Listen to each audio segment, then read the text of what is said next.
من نزدیک به 2 هفته است که تو این خونه عصب کشی کردم و تنها یخچالی که الان داشتیم دقیقاً این پنجره بود. گوشتا و غذاهامون رو ما دقیقاً پشت همین پنجره می‌ذاشتیم و چون که دمای هوای بیرون هم خیلی پایین بود غذای ما سرد میموند که البته چیزایی مثل شیر و گوجه خراب نمی‌شدن ولی گوشتا بعد چند روز خراب می‌شدن و همه رو بعد می‌انداختیم بیرون. و واسه همین معرفی می‌کنم بهتون یخچال جدید ما برند سامسونگ که همین امروز به دست من رسیده و خیلی هم یخچال خفنیه و تا الانم من به برق نزدمش. دلیلش هم اینه که با اینکه سال 2025 ولی هنوزم یخچال که می‌خری تا 6 ساعت نباید بزنیش توی برق تا گازی که توش هست یه جورایی بخوابه و یخچال خراب نشه. حالا نکته داستان چیه؟ نکته داستان اینه که این یخچال امروز به دست ما رسیده ولی خب متاسفانه یه مشکل داره. حالا حدس بزنید که مشکلش چیه؟ برای منم خیلی عجیب بود و واقعا توقعشو نداشتم. مشکلش هم اینه که بچا من امروز داشتم پلاستیکای این رو میکندم و دیدم که اینجا یه چیز شبیه موه که متاسفانه مو نیست. این یه ترکه. یخچال ما شکسته. از اینجا شروع شده و رسیده به این قسمت. یه ذرم اینجا ترک برداشته و قشنگ معلومه که ترک داره. دقیقاً 1 ساعت بعد از اینکه این یخچال رو برای ما آوردم من اینو دیدم و واقعا قلبم شکست. اشتیاق داشتم یخچال مورد علاقه‌مو خریدم. بچا قیمتش تقریبا 2500 یورو بود. تازه آف خورده بود. از 3700 800 یورو شده بود 2500 یورو. نزدیک به 240 میلیون ایران پول یخچال و بعد دیدم که ترک داره. اگه دقت کنید یه مشکل دیگه هم داره و مشکلش اینه که درب سمت راستش یه ذره بلندتر از درب سمت چپه. قطعاً اگه این وسط رو نگاه کنید کلا درب سمت راست این یخچال شاسیش خیلی بلنده و علاقه بلندی به شاسی بلند بودن داره. من امروز هم به سامسونگ زنگ زدم و گفتم که آقا داستان اینه یخچالتون تازه اومده رسیده به دستم و بچه‌ها ما گارانتی هم داریم. اونا اومدن کلی معذرت خواهی کردن. بعد از این سرویس منو کشوندن به اون سرویس و نمیدونم فلان و بهمان. 20 بار بهم زنگ زدن، 20 تا ایمیل دادم. سرجم گفتن که حالا ما چک می‌کنیم فردا بهت خبر میدیم که آیا ما اینو درست بکنیم یا اینکه بیایم ما عوضش بکنیم. و واقعا نمیدونم چیکار بکنم. اگه بخوایم عوضش بکنیم که تقریبا 2-3 هفته باید صبر کنیم و بعد 2-3 هفته یکی میاد این یخچالو میبره و یه یخچال جدید برامون میاره و این خیلی بده چون که این یخچال مطمئنم که یا اوراقش میکنن یا میندازنش همینجوری توی آشغالی یا اینکه میان و درشو درست میکنن یا اینکه یه مبلغی از پولی که من دادم کم میکنن و میگن همینجوری ازش استفاده کن. تصمیمشو قرار فردا بگیریم ولی منم نمیدونم باید چیکار کنم. به نظر شما چیکار کنیم؟ بگیم کلا عوضش کنن یا اینکه اگه یه مبلغ بهمون پیشنهاد کردن اون مبلغ رو بگیریم و بیخیال داستان بشیم؟ اگرم بخوان عوضش بکنن بعدش اینه که ما از این یخچال باید تو این تایم استفاده کنیم چون یخچال دیگه ای نداریم و بعد دوباره تمام وسایلمون رو بعد از این در بیاریم. خب بچا برای آنباکسینگش اول اصلا میخوام از داخل شروع کنم. خیلی حال میده. ببینید وای بذارید از همین شروع کنم. آقا بریم این یخچال رو آنباکسینگش کنیم. لیتس گو.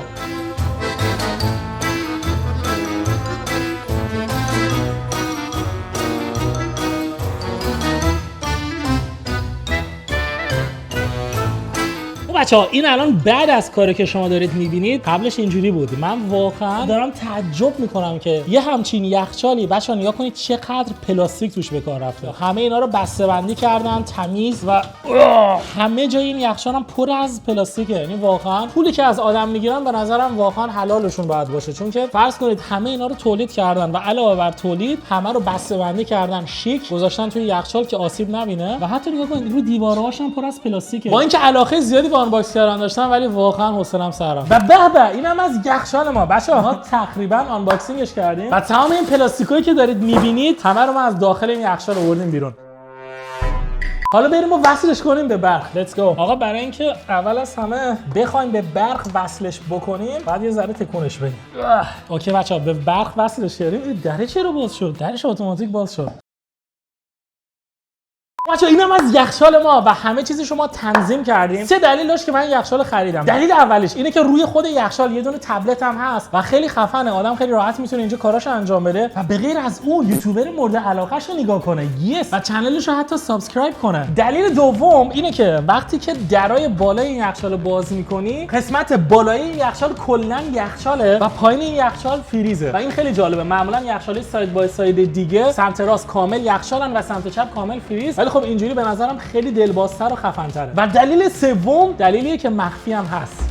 بچه این دره خب حالت معمولی اینجوری باز میشه، ولی این بغلش یه دستگیر مخفی هم داره که اگه اونو بزنید به میره تو قسمت آب سرد کن. یس. و علاوه بر اینکه آب سرد کن داره، حتی یه دونه پارچ آبم اینجا داره که اینم بعد آنباکسینگش بکنیم و به نظر من خیلی باحاله. اینم از یخچال ما از برند سامسونگ، یخچال نو سفارش میدی و بهترین مارک و یکی از گرونترین یخچالاشون بود، ولی خب خراب به دستمون رسید. واقعا نمیدونم چی بگم. و نظر شما راجع به این یخچال چیه؟ حتما برام توی کامنت ها بنویسید. بچه‌ها روزی که ما این خونه رو خریدیم، این دستگاهم که اینجا می‌بینید تو حیاط خونه بود و امروز قراره که این دستگاه رو بزنیم بترکونیمش و بعد بندازیمش دور، چون که اینجا رو قراره به زودی ماشین رشد کنیم و این دستگاه خیلی مزاحمه و علاوه بر اون ما دیگه سنمون به اینجور چیزا نمیخوره. ولی خیلی بالا. یه شرط برا دارم، اگه تونستی یک بار این بالا وارو بزنی $100 بهت میدم.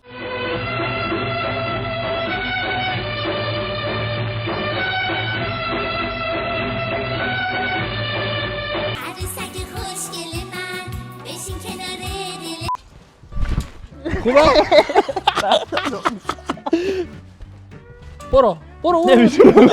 بچه‌ها وارو زدن که کاری نداره، نگاه کن. درس داره. بیا ولش کن، داره کنده میشه اسم. آخ گردنم. خیلی سعی داری می‌کنی. نمیدونم توقع چی داشتی، ولی اینم به نظرم وارو بود.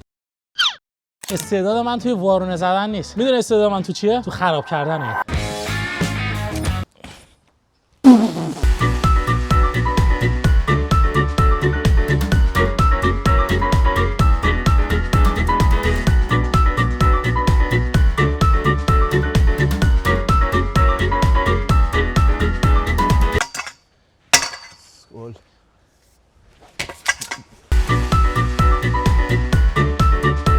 بچه‌ها پایه‌ی دستگاه ما همه رو باز کردیم و همه رو الان باید بزنیم توی ماشین. فقط یه ایرانی میتونه از تسلا به عنوان یه وانت استفاده کنه. همین الان خط انداختم این بالا. یه خط اینجوری انداختم، دیدی؟ یه دونه رو برای چی گذاشتی؟ یادم رفت.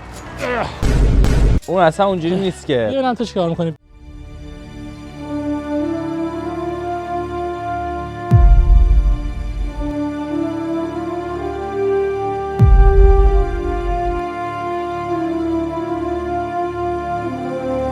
آقا رسیدیم به قسمت جذاب و خفنش. آقا من گفتم اینا رو بچه‌ها فرارش در بیاریم، ولی مهران میگه جرش بدیم. میخوام برم بالاش این کارو انجام بدم.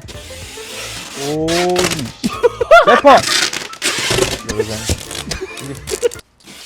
کی گفت منو از زندگیت پاک کن؟ یهو افتادم واقعا. خیلی عالیه، یه کنترل رو از دست میدی.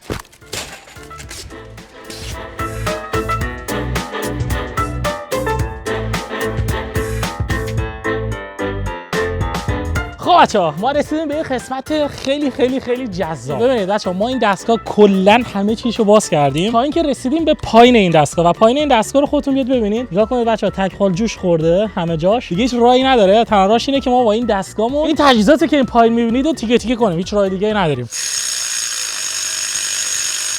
خیلی سفت‌تر از اون چیزی که فکرشو می‌کردم.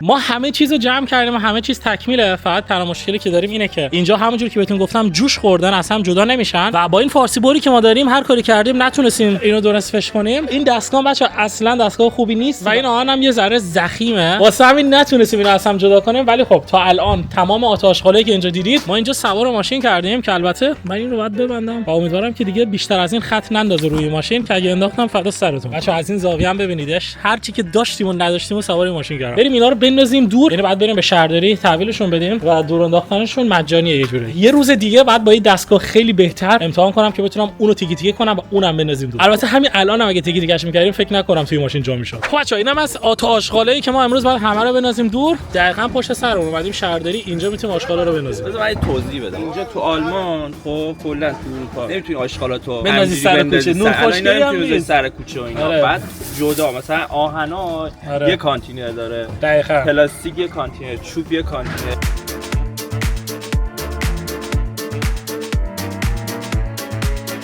تمام همه آشغالا رو انداختیم دور. امیر خان ماشین خیلی کثیفه، میخوام یه جا ببرمت ماشین رو بشوری. شورن یا بشورن؟ بشوری دیگه. ببینید خودتون خیلی اینجا بزرگ و خفنه. بریم اینجا. تا حالا نیومدی نه؟ اینجا نیومدم. اینجا رو رو برداشتی می‌بردی یه جا که خودمون شیلنگ آب دستمون گرفتیم. آره دیگه. الان هم الان همونه؟ نه همونه. آره. بچا اینم از ورودیشه. لیتس گو. رسیدی. بچا چیزی نیومده. من دیده بودم. تو حالا نیومده. یکم کلاس بذار. اینجا ماشین حالا میشوری دیگه. من هر روز میام. آفرین. هر روز میام. بچه ما عروض می‌کنیم. بچه دستگاه اینجا خستن دارن استراحت میکنن دیدی؟ چرا بکنم؟ خیلی خربت بد بگذارم. وای من دیده بودم توی فیلم دختر پسر میرن این تو بعد چیز میکنن که میان بیرون یه بچه به دولت اوه یواش یا خدا علی از تو مدد بده ماشین داره میرزه.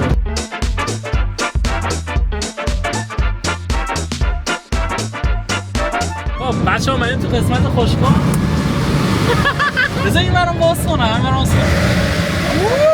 خیلی قدرتشون زیاده. خب بچه ها ما تمام شدیم. امین خان خودتو آماده کن که الان قراره جارو برقی رو بگیری تو دستت بریم یه ذره ماشین تمیز کنیم. سرما بودی یه چی ولی تو گرما نداریم میریم بیرون ببین اینجا یه لاین مخصوصه خودشون میان تمیز میکنن. موسن؟ آره ما هم استراحت میکنیم. آره دمت گرم پایه بودی می‌خواستی کمک کنی. به خدا بیا نگاه کن بچه‌ها خودشون تمیز میکنن. خودشون تمیز میکنن. ما خیلی راحته. آره دیگه. بچه‌ها ما الان باید آشغاله توی ماشین رو برداریم. تا آشغالامون رو بندازیم تو این آشغالی که اینجا می‌بینید و ماشین رو براشون آماده کنیم. اونا هم دیگه میان ماشین رو دمشون گرم از داخل تمیز میکنن. بچه خوب تمیز کنی ها. الان در حین اینکه اینا دارن ماشین رو تمیز میکنن می‌بینیم ما چیکار می‌کنیم. دو تا کافه میزنیم به بدن. عشق حال دنیا رو میبریم. من که کاپوچینو مفتی 40 تا پول دادیم بعد برنامه 50 تا کافه بخوریم. چی؟ باید آبرومون رو نبر نامه ندارم 500 تایی دارم. امیر نکن با آبرومون میره به اینم از پایان کار. اینجا رو هیچ وقت جارو نمیزنم. اینجا رو امیر اینجا رو تمیز نکردم. اینم از ماشین ما بعد از 2 ماه که حساب کشی ما الان دیگه تمام شده بردم شستمش. بچه‌ها به نظرت اینو بکنم؟ نظر تو چیه؟ هر چی تو بگی. به نظرت باحال تو اتوبان؟ یه مورد هرچی من بگم نه؟ آره. یه مورد پولی میگفتی. چه میدونم. خب هر چی تو بگی. بر اساس شماره پلاکی که داری به نظر من این مناسب نیست. بذار بکنمش. این سفت شده امیر. دیگه واقعا باید بکنیمش. ببین و تمام. الان فقط نقش صورتش اینجا معلومه. می‌بینی اینم نگاه کن یه ذره با انگشت اینجوری بکنی البته انگشتم خط میندازه رو ماشین. بچه‌ها شما هم نظرتون برام بنویسید بهتر شد یا اینکه قبلی بهتر بود. خب اینم از خریدای امروز ما. بچه‌ها نگاه کنید من هر وقت میرم خرید قشنگ 1 لیتر بنزین برای خودم میگیرم و اینم 1 کیلو مواد آتش‌زاست. بچه‌ها کلی خرت و پرت دیگه هم گرفتیم. ماشینم که تمیزه، حیاط خونه‌ام که تمیزه، خالی شد. بریم به سمت خونه. الان قراره که گندی که دیشب زدیمو بهتون نشون بدم. مطمئنم کسایی که بین شما متخصصن یا یه ذره مثلا بلد باشن مخصوصا تو کارهای خونه قراره که به ما فوش بدن. و گندی که من و امیر زدیم دقیقاً این دره. بچه‌ها این در نمیدونم یادتون میاد یا نه ولی این در قبلا از داخل باز میشد و وقتی که در از داخل باز میشد دره قشنگ تا اینجا میومد و واقعا توالت دیده نمیشد و این اتاق خیلی کوچیک‌تر به نظر میرسید و کاری که ما کردیم بود که کلا این در رو برداشتیم و به سمت بیرون گذاشتیمش. یعنی الان اینجوریه که این در رو که باز می‌کنی به سمت بیرون باز میشه و آدم احساس میکنه تو این توالت فضای بیشتری داره و این خیلی بهتره. گندی که من امیر زدیم اگه گفتید چیه؟ بچه‌ها اینجا رو کج سوار کردیم. درست شنیدید؟ کج سوار کردیم. نگاه کنید. در الان بسته نمیشه. بالاش کاملا اوکیه. فقط این وسطش کجه. اگه از این قسمت نگاه کنید قشنگ معلومه. دلیلش هم اینه که بچه‌ها قبل از اینکه این درا رو بخواید سوار کنید، باید یه حالت میلتور اینجا بذارید که این چارچوبو نگه داره و یه جوری تکون نخوره. ما میلان نداشتیم. و سعی کردیم خیلی راحت و سریع این کارو انجام بدیم که ریدیم. واقعا ریدیم. گند زدیم. بچه این مواد ما دیشب اضافه کردیم که همش خشک شده. می‌بینید این موادی که اینجا رو پر میکنه چارچوبو نگه می‌داره. ولی از اونجایی که اینجا کجه دوباره همه اینا رو باید در بیاریم که کار خیلی سختی هم هست. باید با اره همه رو ببریم و بعدش چارچوبو دوباره سوار کنیم. قبل از اینکه چارچوبو سوار کنیم با این چیزی که اینجا داریم و به این صورته چارچوبو محکم نگه داریم و بعدش دوباره از همین موادی که شما دیدید اضافه کنیم به چارچوب و یه کاری کنیم که چارچوب ما محکم بسته شه. فکر کنم 1 ساعتی طول میکشه. اینو بگیر. نگفتم نکن. ناموسن گفتم اینو. ببین ولی خداییش بچا در الان از بیرون باز میشه خیلی بهتره. بود. ولی خب اجراش میده. دیشب یه لوله خودمون بریدیم زده بودیم اینجاست بچا. از این دستگاهی که برای چارچوب استفاده میشه و فیکس میکنه چارچوبو نداشتیم. آره یه لوله بریدیم، لوله رو گذاشتیم. عمل ایرانی. چرا بریم بخریم؟ خودمون میسازیم. دونه 30 یورو پول همونه. الان ما در آوردیم و تمیزش هم کردیم و آماده نصب. دیوارم تمیز کردیم. این بعد از فیکس کردن کار و اینم از پایان کار. و تمام. الان فقط باید منتظر باشیم که اینا خشک بشن که 15 دقیقه طول میکشه. بچه‌ها فقط امیدوارم که این سالم باشه و دوباره مجبور نباشیم اینا رو در بیاریم. و اینم از بعد از کار. همه چیش اوکیه. نگاه کنید بچه‌ها. بچه‌ها دستای منو ببینید، دست کارگری ها. اون چسبا چسبیده بهش دیگه اصلا جدا نمیشه. ماشاءالله اینا ما در خونه که تعمیرش کردیم و با هر ویدیویی که شما دارید میبینید یک قدم این خونه به سمت خونه رویایی داره نزدیک و نزدیکتر میشه. و الانم بریم برای کار بعدی. بچه‌ها ما دوباره برگشتیم به سمت تیکه تیکه کردن این آهنی که اینجا دارید میبینید و آقا اینو بهتون بگم یه همسایه خیلی مهربون ما داریم، دقیقاً اینجا زندگی میکنه و بنده خدا اومد دستگاهش به ما قرض داد. دمش گرم. بچه‌ها نگاه کنید، من حتی تستم کردم، خیلی قشنگ اینجا رو میبره و یه ذره این پایینو ببریم دیگه تمامه.